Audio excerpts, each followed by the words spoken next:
Hi there, my name is Jacob Slusser. I'm an alum from the year 2000. It's really hard to believe it's almost been 25 years since I graduated. But currently I serve as the Panama coordinator for what's called the Environmental Leadership and Training Initiative. It's a program from the School of the Environment of Yale University. And I'm based in Panama and in charge of what we do in the country, which mainly focuses on conserving and restoring tropical forests in very basic terms. I spend my days basically talking about the benefits of trees and why we should be restoring tropical forests in terms of everything from biodiversity to having more climate change resilience. If there was to be one, I would be out in the field training people on how to restore tropical forests. And when I say people, we have a very diverse audience, which is everyone from farmers all the way up to policymakers. So a lot of times I work directly with farmers. I'm training them not only on how to strategically integrate different tropical tree species into their farms, but how to make more sustainable land use decisions, not only for the environment, but also to improve productivity on their own farms.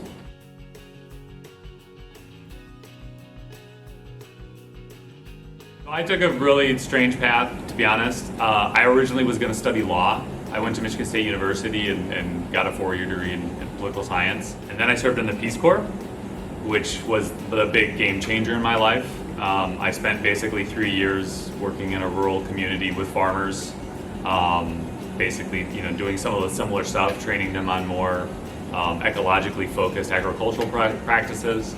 And I worked a lot in the forestry sector during that time and just fell in love with basically where I'm from. I'm from Rives Junction, from a farm, and grew up doing things with my hands and being out in the field in the forest. And I came back to that again and saw that there was a professional opportunity and a way to make a difference in people's livelihoods through that sector. So I came back and got a master's degree in forest science at Michigan State University. The minimal education requirement would be a bachelor's degree in forestry.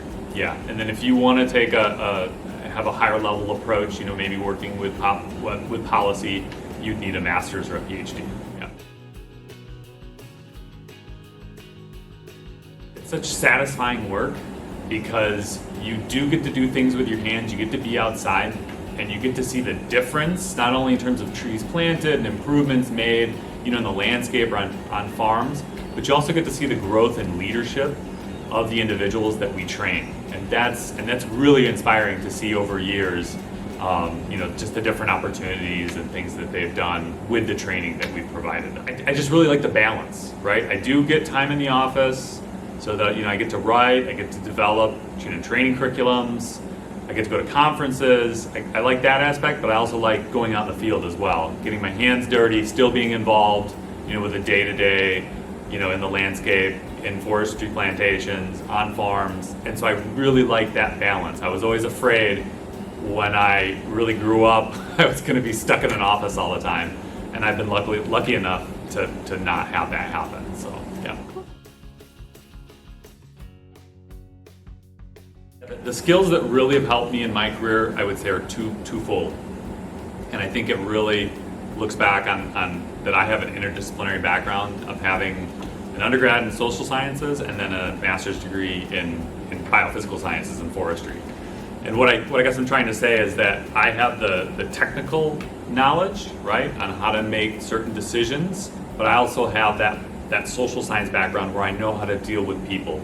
I know how to identify these complex sort of contexts that we have to deal with that involve economics and culture and traditions, and be able to sort of decide, what do people need socially and what do people need biophysically, and sort of come up with those really good decisions that will fit, in a realistic context. Don't be afraid to take risks. I think a lot of us, we want to sort of take the route that's the easiest, that's the most comfortable. And I think originally I wanted to do that. I wanted to study law ever since I was in high school, and everyone told me that I should do that, and you're going to make lots of money. And then I found something else I was more passionate about, and a lot of people told me I was making a big mistake. But you gotta follow your heart and your gut a little bit. And especially when you're young, you can make those risks, and they can oftentimes pay off a lot. So yeah, don't be afraid to take risks.